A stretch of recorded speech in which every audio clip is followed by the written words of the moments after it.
Well, welcome to the Dutchman's Wood Shack. Um, I'm Jeff. I am Dutch. Well, kind of. Anyway, I wanted to show you my update on this, and um, I actually got pretty far, which is kind of nice. It's a different take. They got some Colwood lid, and this is a hickory bottom. Um, a little bit different than the other one, but kind of the same. I probably could have done this a little bit further, but I was trying to kind of emulate what I already started. And then this is a Colwood top, and basically I just took out a little bit in here, just beveled it a little bit.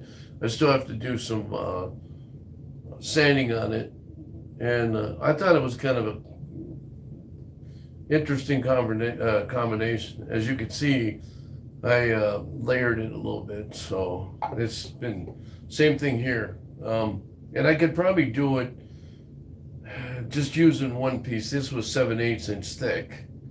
One of them was, and the other one was 1 by. So um, anyway, the next victim, and if actually this one's bigger than that one by about a quarter of an inch.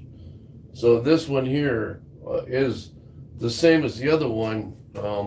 Other than the top lid was a walnut. So the same idea. But I'll probably just will be the last one I'll make of that, and then I'll have to design something different. Now, I did come up with this weird idea. What if I made the same idea, but segmented it? Well, this is kind of segmenting, but instead of staying, the wood being like this, just plain one piece or two pieces in this case. What happens if I made it like some of my bowls were, where I cut and pieced it together, kind of like one way and go the other way? I don't know. I thought about this and I go, that might be an interesting take. Of course, it's a delicate situation because the last time I did something, it sat around for 3 years before I sold it. So it's not that I'm not doing something right. It's just, I've got a lot of things I want to make. The one other thing I want to make. Okay, so this is turning core, and I want to make this. This is Osage. And I kind of like this idea. See, it says Osage on it. See? But the way the grain is, I love Osage because the way the grain is on it. Now, I know my lighting and everything in here sucks, so, but I might make that too. But one thing I want to talk about real quick. There's been some people on here that have liked what I've done and are interested in buying stuff. Okay, unless I know you, it's probably not going to happen. Here's the problem. I just got scammed again. I had this Felicia Jeffries come on. Felicia Jeffries, she's a scammer. And anyway, long story short, I spent all day trying to get her to pay me PayPal. She wouldn't do it. Then the next thing I know is my security system informed me this was fraudulent, basically a scammer.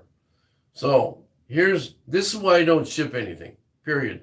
You either get my stuff at the show, or unless I know you personally, like my friends, unless you're friends of mine, forget it. I'm not selling it. This is one of the biggest reasons why I don't sell over the line. I don't know how people do it, because you get scammed. I've been scammed enough times that I can't see straight. And I'm not doing it anymore. So if anybody on here doesn't know me and wants some of my stuff, there's only one way you're going to get it. And one is, unless I see cash up front, cash, not a check, but cash, in person, or go to one of the shows that I go to. That's it. Because the biggest problem I've had is I'm not playing games. 2 days I've been, actually longer than 2 days, like 3 days, this person's been chasing me down. And when you go to trace down, I could trace your background down and find out if you're real or not.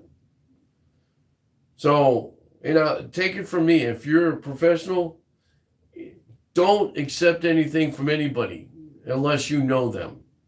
So, anyway, and I'll be at the Batavia Farmers Market on next month. I'd love to find a place to sell these to. I mean, I would love to find a storefront to put these on, but unfortunately, it costs too much money. So, one of my biggest hang-up with this stuff is the cost of doing this. All right, it's not cheap. Even if I get something for nothing, the hours I spend turning stuff and making something out of nothing, people look at it, well, $25 here, $50 there, that's it, And I got to tell you, I mean, my time is worth something to me. If I'm gonna make something, sometimes I just make it for my friends and that's it, because it's the time involved in making stuff is just, it's overwhelming. I never make money on my labor ever. So, like wood like this cost me. It's a cherry wood. How much do you think they cost? This piece here is probably $40 worth right here. Okay, so this piece here alone, just this bottom alone is $40. And the same thing with this lid, So technically I should be selling this for about 80, 90, $100.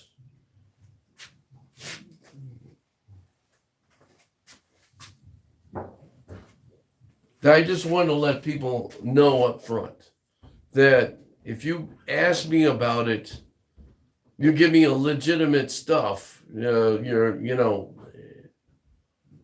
maybe I'll deal with it. But I got to tell you, 99% of me, I'm not going to do it, because unless it's somebody I know from where I grew up or friends of mine around here that are on here, then I'll do it. But otherwise, forget it.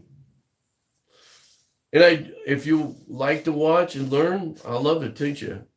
I'd be first one on there. I love, and I don't charge for anything, because that's the way I am with this. But I'm not going to send that stuff out to anybody for nothing. It's not worth it. So, anyway, I just wanted to bring that out tonight. Thank you.